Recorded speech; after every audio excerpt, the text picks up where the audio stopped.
project. Today I'll be specializing in selfishness. Over the past semester I've been studying it and researching for this class. My name is Matthew Morton. I'm talking about education and how it relates to society. And yeah, that's what I've been researching this whole semester. My name is Catherine Rose, and my topic is about lying and the role it plays in everyday life. And I'll go into the pros and cons of different types of lies.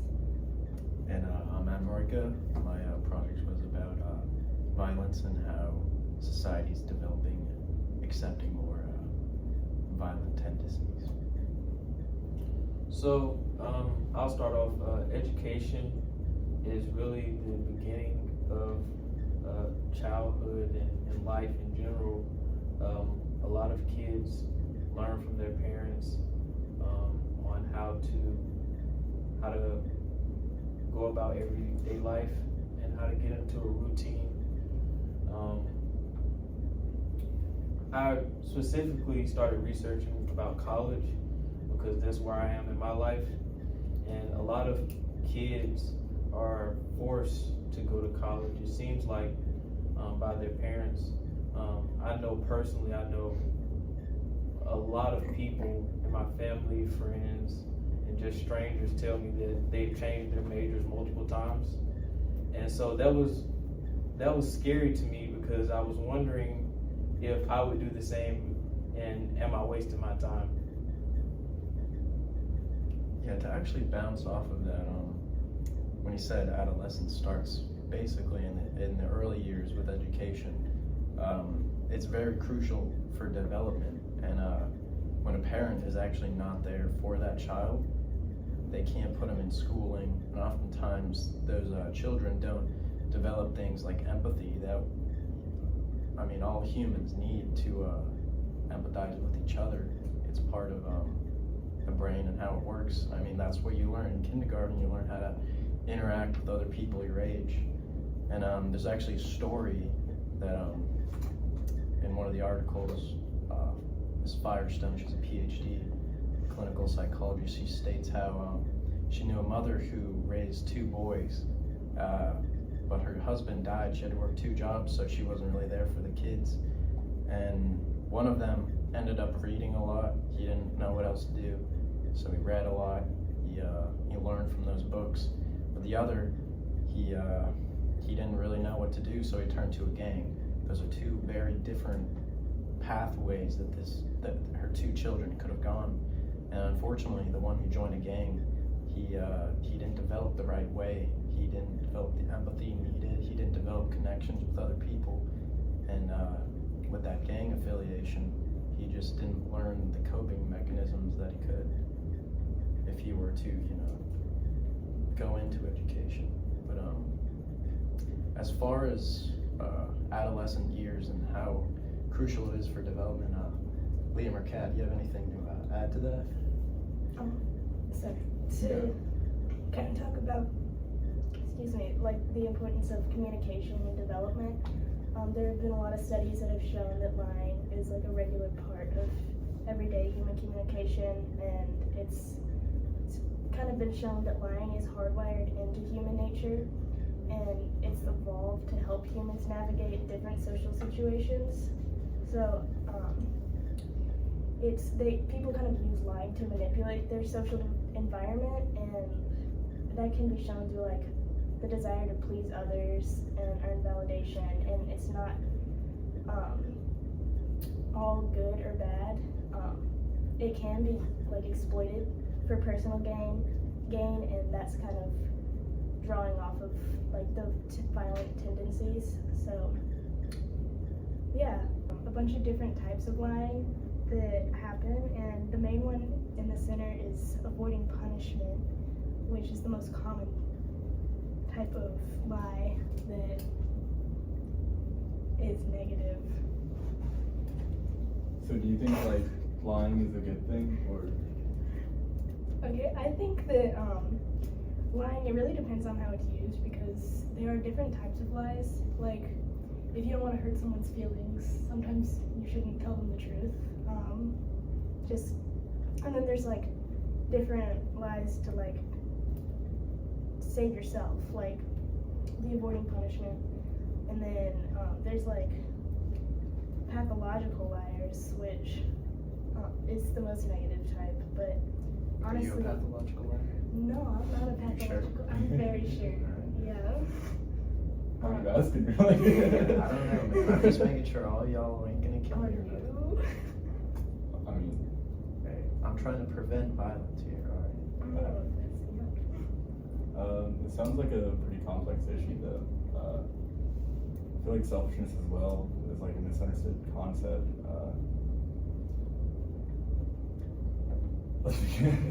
I want to acknowledge that there are different forms, though, of selfishness. There's self-love, or the passionate affirmation and respect for one's own happiness, growth, and freedom. Like, Moving on to more nature versus nurture aspect of our topics, my thesis kind of says that humans are characterized by a tendency to lie, and we have kind of a predisposition towards dishonesty, like in human nature.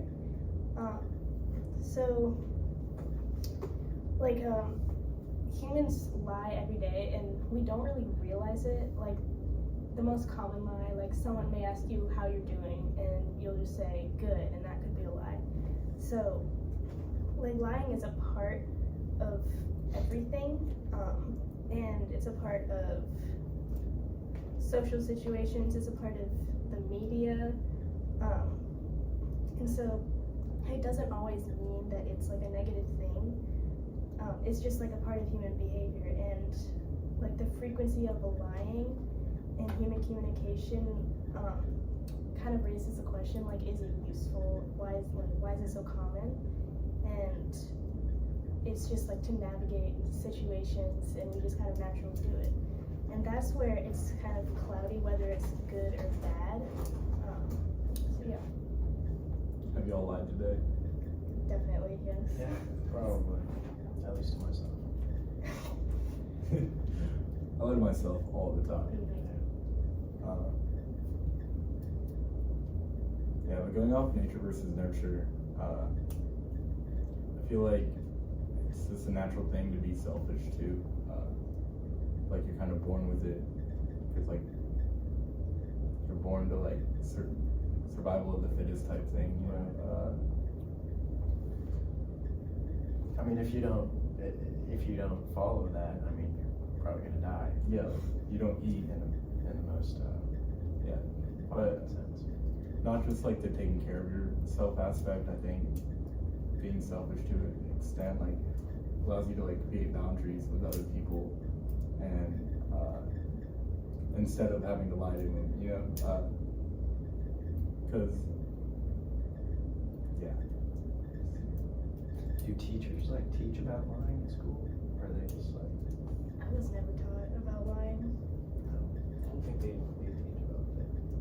Like, when we're younger, we're taught, don't lie, it's bad, but that's kind of it for me personally. what do you, or I guess Matthew, like if someone were to not go in schooling, or I guess if they were homeschooled compared to actual schooling, like, do you know the difference between that, or like how they develop? Yeah, so actually, I know a couple of students that even go to UAB that were homeschooled, and they have more of an understanding of their morals than I think people who go to school and learn in school more. I think they have a better understanding of their morals because they were taught by their parents, and so. I think that the more you're taught by your parents and you start to understand how your parents view life, you'll get a clearer picture. But also, I found a research of this lady that was studying about education and how students are taught.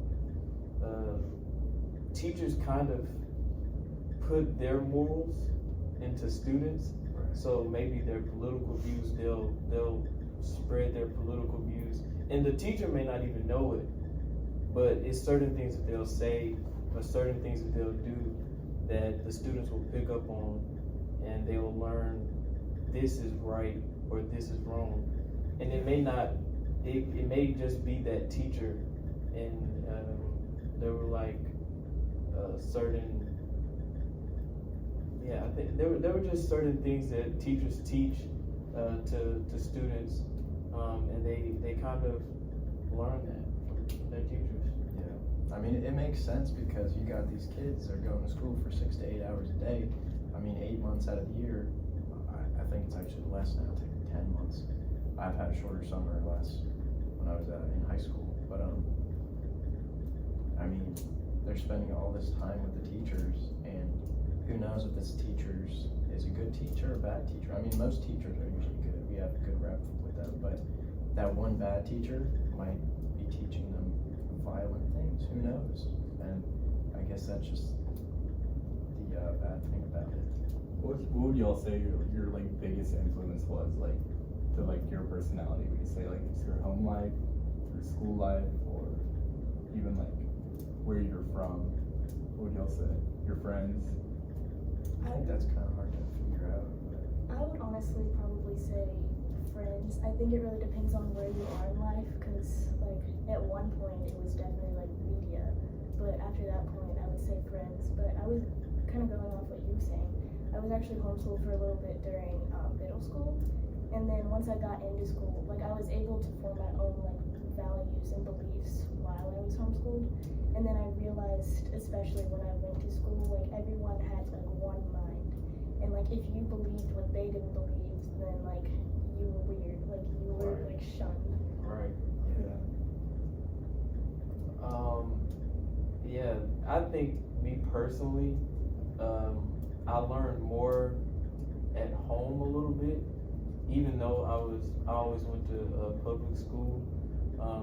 But that's just because I always had an older brother, and so I learned things from my older brother.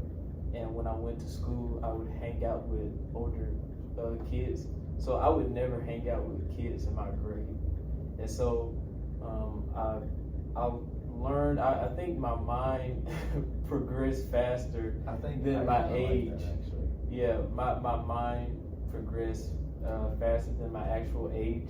And once I like actually started talking to my classmates and my peers, I was like, you know, you guys are dumb. You guys are far behind. You have no idea what's going on. And that kind of, I kind of started wondering why that was, until one day I realized I had never actually communicated with my peers, but I was communicating with people that were 6 or 7 years older than me. And so I think that's basically where my background came from. That's how it was kind of brought up. Right. Yeah. Does anybody have anything that ties into that per se? How do you think you were brought up? I was brought up by my parents. Yeah. I'd say my parents have a lot of influence on me, but. Oh, you were talking about like me? Huh? You weren't talking about how it was made? Yeah, like. Oh my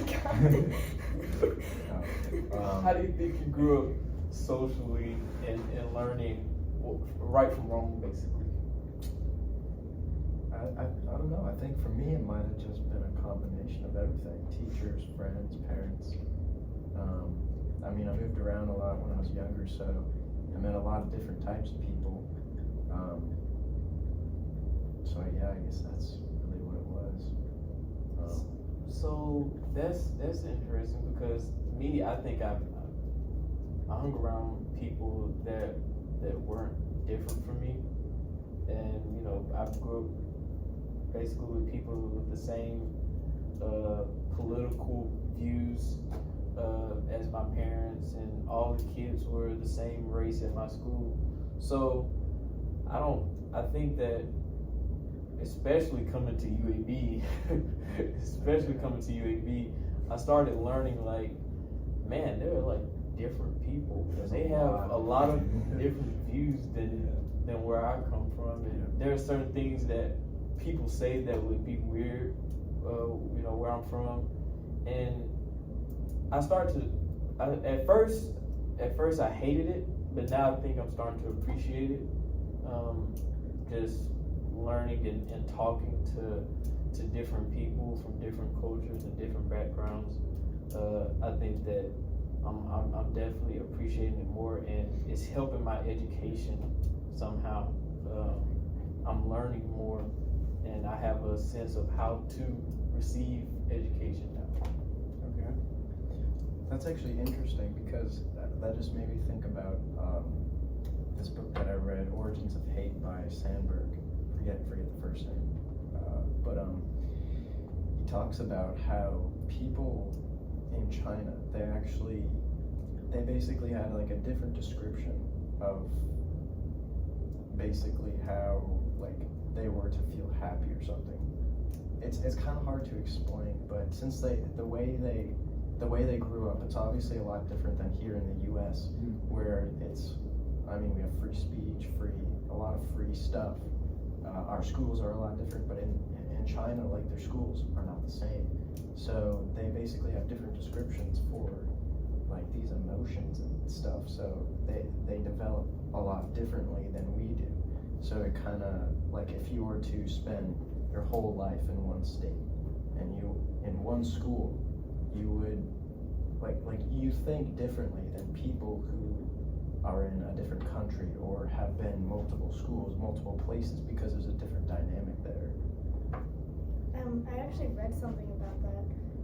When it like relating to lying, it said that like in some cultures, like American culture, it's more acceptable to tell white lies in certain situations, but in Asian cultures, honesty is like an absolute value that you can't compromise. So like any type of lie is seen as bad.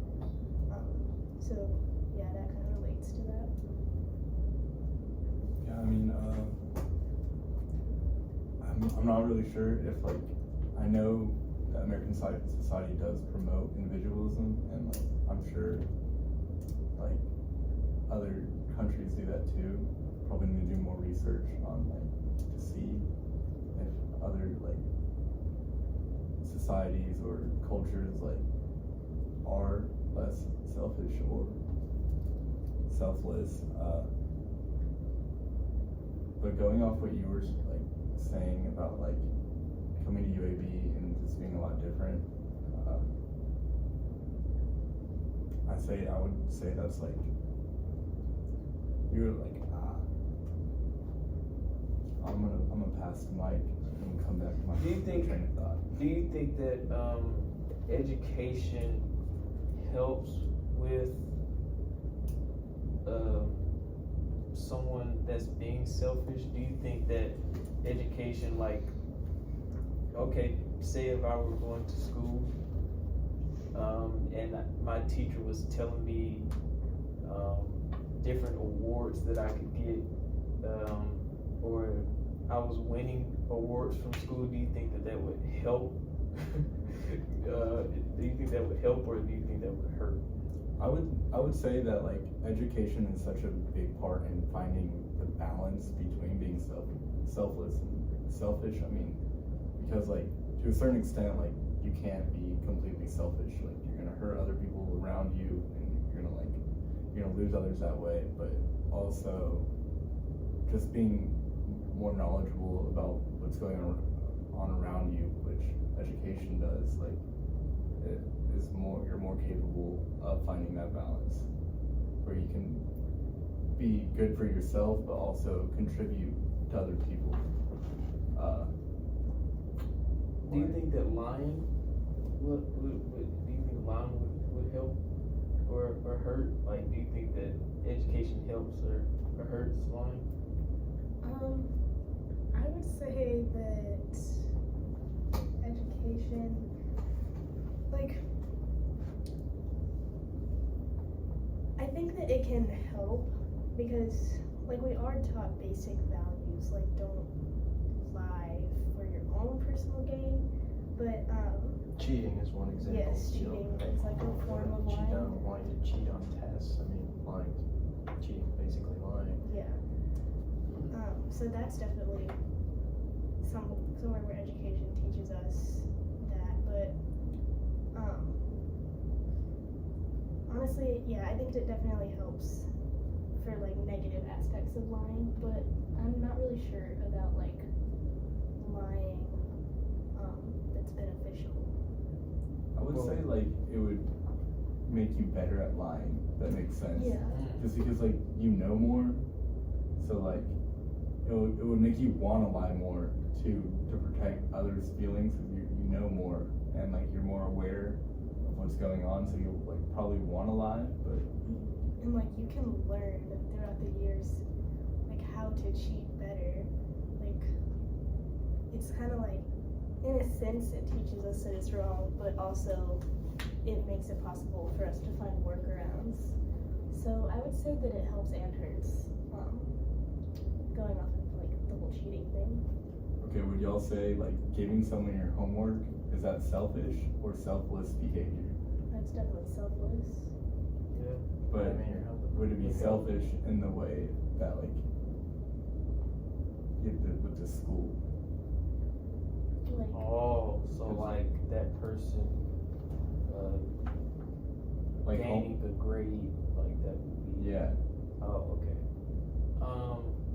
See, and there's like a yeah. Well, I think like interesting. the act of giving someone your paper in itself is selfless, but like the copying off of the other person's homework would be considered selfish.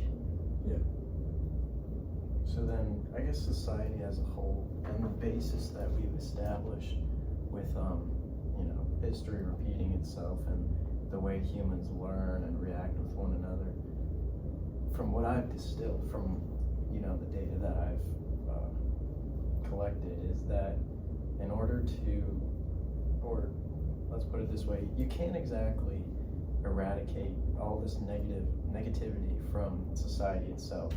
So in the form of violence, you can't just tell the whole population, don't be violent, it's bad. I mean, there are people born as a psychopath maybe, and they just can't cognitively understand like that statement alone. And I mean, it's a whole population. There's 8 billion people on the planet now. You can't just convince everyone that violence is wrong, lying is wrong, or to be selfish, So what I've came to conclusion is that it starts in you, it starts in the person. So I guess this can also come in line with being selfish, is you need to at least be selfish a little bit to understand other people and to figure out that not everyone's going to have the same views as you. And in order to combat that, you need to accept other people and come on to them without any predisposition that like, hey, this guy's wearing a brand that I hate, so I'm not going to be his friend. But he hands you a pencil because you didn't have one, and you're like best friends the next day. So as far as that goes, does anyone want to put in their insight to their topic? Yeah, I mean, I think it's really important to consider like a person's like resources or like where they are financially when you were thinking of like, are they being selfish or like, are they in a bad place? Because like, I'm sure like a millionaire out there like can give away $100,000 to charity and still be like fine. But like a person could have $5 and he gives away $1, and like It's a lot of money. by ratio, like By ratio, it's a lot of money. yeah, it's more money than the millionaire giving. But the people who are like struggling to make ends meet are probably less likely to like give up their time. So like just considering circumstances of other people is a big part of kind of what you were saying. And like kind of like you were saying, some people can't help it, like a psychopath. Part of lying is like there's pathological liars, and like you want to be like selfish and not give them the benefit of the doubt, but you kind of have to realize like studies have shown that they literally like believe everything that they say. So like you really they can't be helped, and you kind of have to just go into the situation with like forgiveness, and just consider that like not everything is like an act of like against a person. Have you guys ever tried to argue with someone if you like are trying to get a point across and they just won't accept it? Yes. All the time. It's annoying. Very frustrating. Going off with you, like what you were saying, would you say like the line between a good lie and a bad lie is like hurting, like a bad lie would be hurting someone else? Yeah. Do you think there could be like a good lie that could still hurt someone else? Because Well, I think that in that sense, like I would say a good lie, like I said earlier, like to preserve the feelings of someone else. The way that can turn negative is if they like were to find out that you were lying to them, like to preserve their feelings, and they find out what you actually think. But honestly, anything like that, like I feel like it's better to lie in that instance if it will kind of be detrimental to that person. But sometimes people do need to hear the truth, so it really depends. I know I try to tell people the truth all the time. I've been doing that lately, and it's been getting very mixed reviews. So I think some people like hearing the truth. There are other people who absolutely hate hearing the truth. So I'm learning how to express myself and how to confront other people, especially if it's sensitive topics. yeah. So I've been trying to learn how to do that.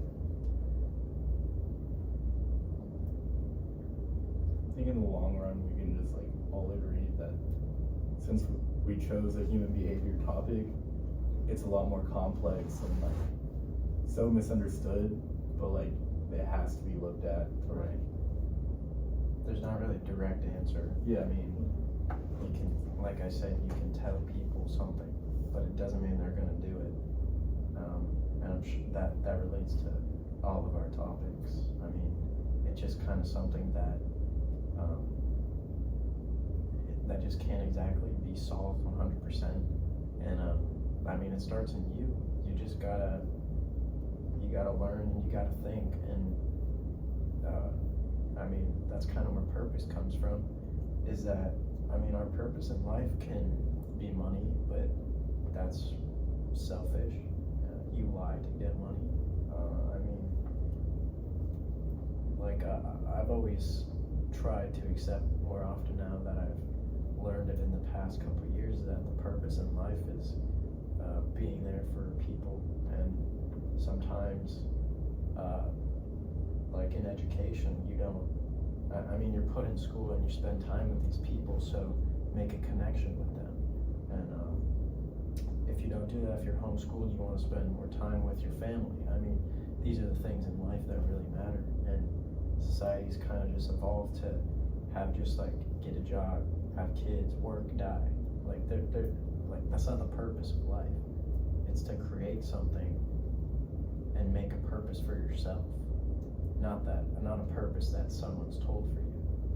So That's I actually was reading about Elon Musk, and there was this big topic that came out about him and how he, Tesla hires people without a college education, and so people were curious why he does that, and he basically said that the reason that he went to college and what he got out of college was meeting new people and networking and having friends and having fun.